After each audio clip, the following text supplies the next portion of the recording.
Pag-usapan natin ang panibagong kasong plunder at graft na isinampa sa Ombudsman laban kay Vice Presidente Sara Duterte. Makakasama natin live via Zoom si dating Senador Antonio Sani Trillanes para pag-usapan ang laman ng panibagong kasong ito. Magandang hapon po, Senator Trillanes, and welcome back sa Arangkada Balita. Magandang hapon po sa inyo, Miss Nina, at sa ating mga viewers. Yes, Senator, kasama ko rin po si Jack Batallones. Okay, para Yes, lang Jack. po, mas malinaw, alam ko kanina may report na, no? Pero gusto po naming malaman, pang ilang graft at plunder case na ba ito na na-file laban kay VP Sara? At paano nga po ito naiiba sa mga nauna? Lahat-lahat po, 24 counts ng graft, malversation, and plunder charges ang na-file na.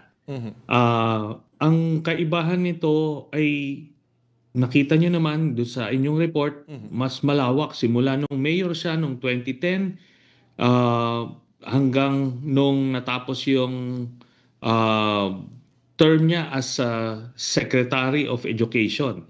So malawak yan.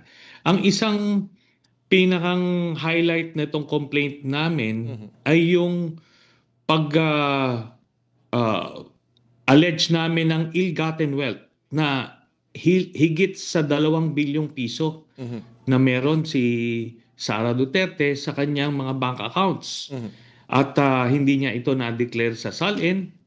At next, kasama na dyan yung daang milyon na natanggap niya sa isang drug lord. Ito ay pumapasok sa accounts niya every 6 months. Kasama na doon sa kapatid niya at si Hanilet, pati si Kitty kasama, nakakatanggap sila. Ito yung matagal ko ng aligasyon. Ngayon, ito ay isinampa natin muli. At pagkakataon ng mabuksan itong mga bank accounts na ito para makita ng mga kababayan natin. And Senator, di ba, sinabi nyo kanina parang 24 counts. Saka alam ko nga noong December, si Father Flavio yata isang nagsampa din ng plunder at graft charges laban din sa Vice Presidente. Pero sa mga hindi ho pamilyar sa magiging proseso, ano ba to? Katulad ba to ng sa Kongreso, kino-consolidate lahat ng ano, or hiwa-hiwalay po ito? Doon sa unang parte ng complaint, yung sa 650 million confidential funds, yon pwede pagsamahin yon. Kasi yung parte na yon hindi namin gaanong ipinasok na yung mga naisumite nung nakaraang buwan. Ang kaibahan lang nga, yun nga, yung kay Ramil Madriaga, yung kanyang aligasyon, na siya yung binigyan ng pera ng confidential funds na yon para ibigay sa kung sino-sino mga tao. So yun ay pwedeng pag-consolidate dun sa naunang kaso.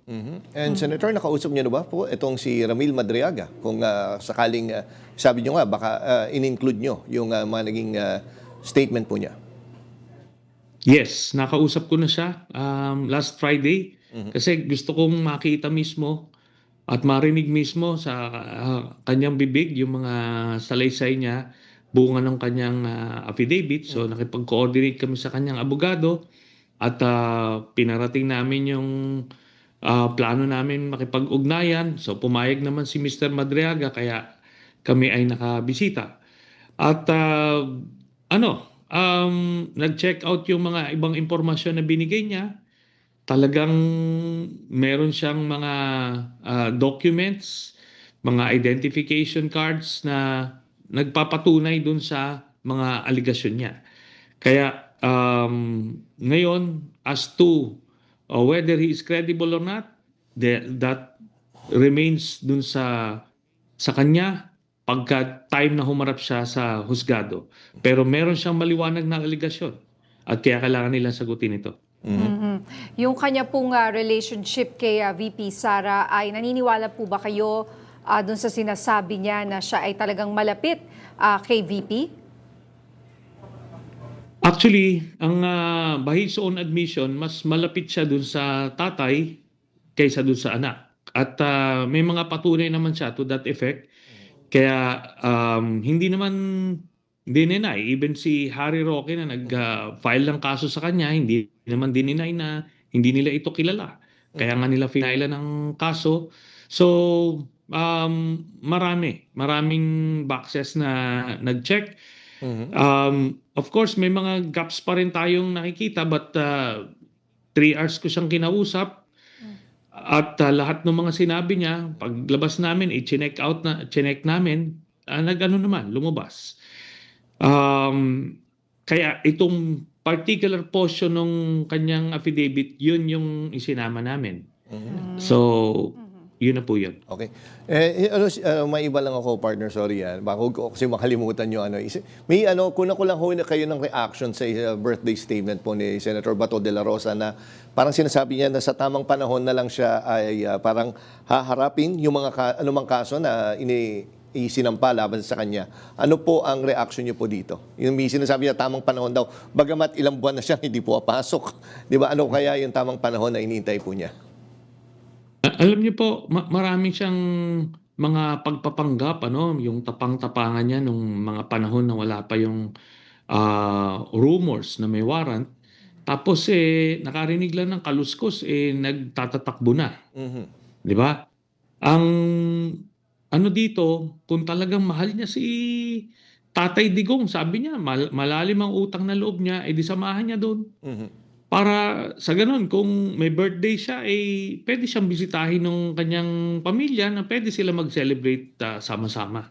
Pero yun pero yung mga ganyan, walang dahilan yan kung hindi naduwag lang siya. pero ano kaya yung sinasabi niyang tamang panahon? May idea ho ba kayo? Kasi ang tagal na ho Kung tutusin, wala pa namang warrant, pero still, hindi pa rin siya nagre-report sa trabaho. Your guess is as good as mine. Basta't sa tamang panahon din, kakasuhan namin siya ng ethics case pagka hindi pa rin siya pumasok. So, in the coming months, nire-ready namin yun.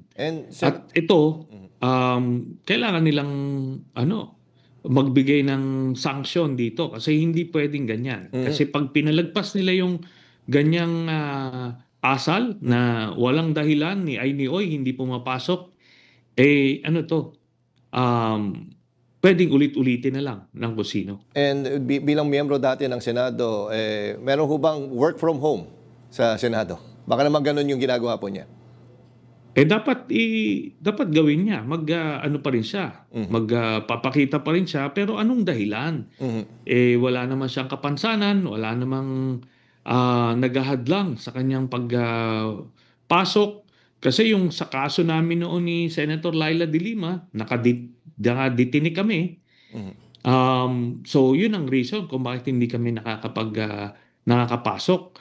Pero nakakapag-perform kami. Nakakapag-conduct nga ako ng committee hearing noon sa loob ng kulungan.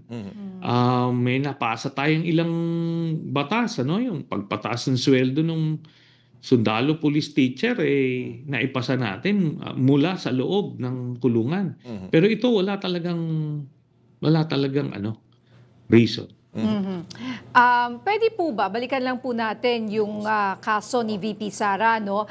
Pwede po ba na sabay na idinigyan, how will it affect, both cases, yung kaso sa ombudsman at yung posibleng panibagong impeachment complaint?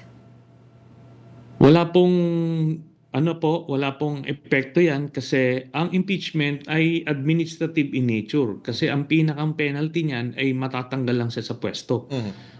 Pero yung ombudsman case ay criminal case ang nature niyan kasi may penalty ng pagkakulong yan. Kaya it can go side by side. Okay, good luck po, Senator Sonny Trillanes. Maraming salamat po. Maraming salamat po sa inyo. Gandang gabi po.